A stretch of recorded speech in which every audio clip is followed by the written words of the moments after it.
ಮಾಡಿದ್ದೀವಿ, ಮುಂದೆ ಏನಾದ್ರೂ ಅವಕಾಶ ಸಿಕ್ಕರೆ ಮಾಡ್ತೀನಿ ಅಂತ ಇದ್ದೀನಿ. ಯಾವುದು ಇಲ್ಲಿ ಯಾರು ಇರೋದ್ರಿ? ಅಲ್ಲಿ ಇದ್ದಾಗೆಲ್ಲ ಬ್ಯಾನ್ ಮಾಡಿದೀವಲ್ಲ, ಮಾಡೋಣ ಅಂತ ತಗೊಳ್ಳಿ. ಕಾಲ್ ಚಕ್ರ ಇರ್ತವ್, ಯಾಕೆ ಅಷ್ಟು ಅರ್ಜೆಂಟ್ ಜೈಲಿಗೆ ಹೋಗಕ್ ಅವ್ರಿಗೆ?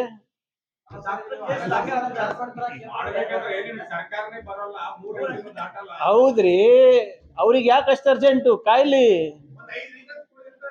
ಏನು ಅವರು 1 ಶತಮಾನ ಆಯ್ತಲ್ರೇನ್ರಿ, 100 ವರ್ಷ ಆಯ್ತಲ್ಲ RSS ಗೆ. 10 ಇಂಥ ಕೆಲಸ ಮಾಡಿದೀನಿ.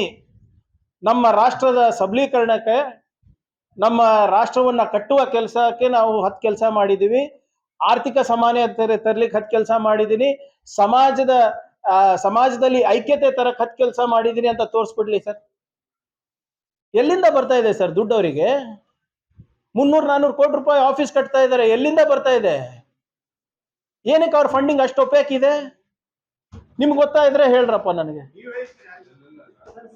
ನನಗೆ ಗೊತ್ತಿದೆ, ನಾನು ಅದಕ್ಕೆ ಹೇಳ್ತಾ ಇದ್ದೀನಲ್ಲ. The day we cross 3 figure mark, ITED first ಅಲ್ಲಿಗೆ ಕಳಿಸ್ತೀನಿ.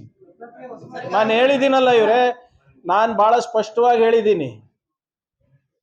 ನನಗಷ್ಟು ಅಧಿಕಾರ ಜನರಿಂದ ಸಿಕ್ಕಿದ್ರೆ ಯಾವ ಸಂಸ್ಥೆಗಳು, ಸಂಘಟನೆಗಳು ನಮ್ಮ ಸಂವಿಧಾನದ ವಿರುದ್ಧ ಇದೆ, ನಮ್ಮ ದೇಶದ ಐಕ್ಯತೆಯನ್ನ ಒಡಿಲಿಕ್ಕೆ ಪ್ರಯತ್ನ ಮಾಡ್ತಾರೆ, ಜಾತಿನಲ್ಲಿ ಜಗಳ ಹಚ್ತಾರೆ, ಅಸೂಯೆ ತರ್ತಾರೆ, ಕೋಮ ಗಲಭೆಗಳನ್ನ ಸೃಷ್ಟಿ ಮಾಡ್ತಾರೆ, ಸಮಾಜದಲ್ಲಿ ಕೋಮದ ವಿಷ ಬೀಜವನ್ನ ಬಿತ್ತಾರೆ, ಆ ಸಂಘಟನೆಗಳಿಗೆಲ್ಲ ನಾವು ಫುಲ್ ಸ್ಟಾಪ್ ಹಾಕ್ಬೇಕು. It is in interest of the country, it is in interest of the country.